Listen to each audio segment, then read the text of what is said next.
একটি মানুষ ভরা কেন এত এত গুণে, শুনেছি জন্ম হয়েছে তার চৈত্রের ফাল্গুনে। অনেক জ্বালা রয়েছে তাহার মনেরও ভিতর, তাই তো আজ হয়েছে সে কন্টেন্ট ক্রিয়েটর। রোজ রোজ কন্টেন্ট দেয়া বিশাল বড় কাজ, যোগ দিবস নিয়ে তাই কন্টেন্ট দেবে আজ।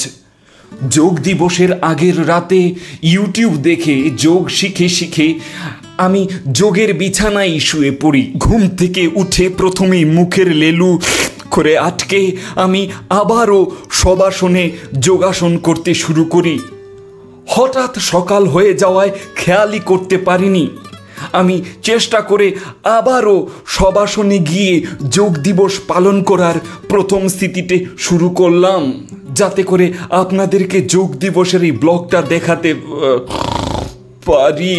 সকালে ঘুম থেকে উঠে একদম সচেতন এবং অবচেতন মনকে দমন করে মানসিক শক্তি দিয়ে আমি বাইরে বেরিয়ে যাই। গিয়ে দেখি সূর্য আমার মাথার উপর খেলা করছে। তাই এই সূর্যকে প্রথমে হাই বলে আমার প্রায় 3 মাস পুরনো ময়লা জমানো ট্যাঙ্কি সাফ করতে আমি চলে যাই। তাতে আমার বিন্দুমাত্র কষ্ট হয়নি, কারণ আমি রোজকার যোগাসন আমাকে শক্তি প্রদান করেছে।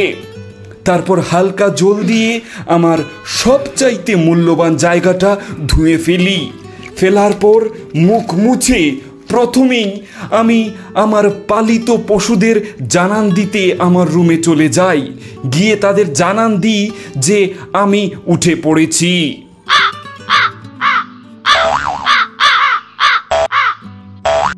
জানান দেয়া হয়ে গেলে আমি আমার কাপড় চোপড়গুলো সঠিক জায়গা মতো রেখে বাড়ি থেকে বেরিয়ে পড়ি নর্থ কোরিয়ার উদ্দেশ্যে। কারণ নর্থ কোরিয়ায় গিয়ে আমি সেখানের রাজা কিমকে তার জং ধরানো ওং থেকে বের করে যোগাসন করাই। শেষে দিদির সাথে ঘাটালের রাস্তায় মানুষদের কাঁঠাল বিলি করে পায়চারি করি এবং সর্বশেষে আমাদের দেশের প্রধানমন্ত্রীজির সভায় কচিকাঁচা বাচ্চাদের সাথে লটি চকোপাই খেয়ে আমি বাড়ির উদ্দেশ্যে চলে আসি। এসে সাইক্লিং করার জন্য আমার সাইকেলটা নিয়ে বেরিয়ে পড়ি, কিন্তু লোক আমাকে দেখার পর বলছে মোটর সাইকেল। আমি কেন বুঝতে পারলাম না এটা মোটর সাইকেল কী করে হলো।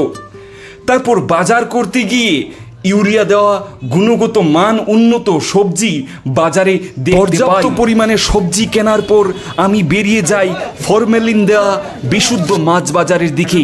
সেখান থেকে বাড়ির উদ্দেশ্যে মাছ নিয়ে বাড়িতে রওনা হই, কারণ মা বলেছিলেন বাড়ি ফিরে এসো সন্ধে নামার আগে।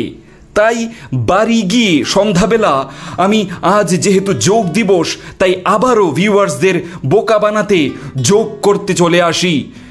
প্রথমেই আমি শবাসনে যোগ করার আগে করে কিছু ভিডিও বানাই এবং তারপর আমি শবাসনে যোগ করতে চলে যাই। শবাসনে প্রায় 2 ঘন্টা থাকার পর আজকের দিনের শেষ পাঠ অর্থাৎ দেহতত্ত্বের পাঠ করে আজকের ব্লগ আমি এখানেই শেষ করি। দেহতত্ত্বতে বলা হয়েছে আমাদের দেহ মাটির সমান। এই দেহে যে বীজ রোপণ করা হবে তাতেই ফসল ধরবে। তাই এই দেহতে এমন কিছু দেবে না যাতে করে দেহটা নষ্ট হয়ে যায়, দেহটা বরবাদ হয়ে যায়। এই দেহের ভেতর যেন ভালো জিনিসগুলো ঢুকুক। Fast food, momo, chowmein, biryani এই ধরনের কোনো কিছু দেওয়া যাবে না। আজকে এতটুকু। আজকের ব্লগ এই পর্যন্ত। বন্ধ করে দাও।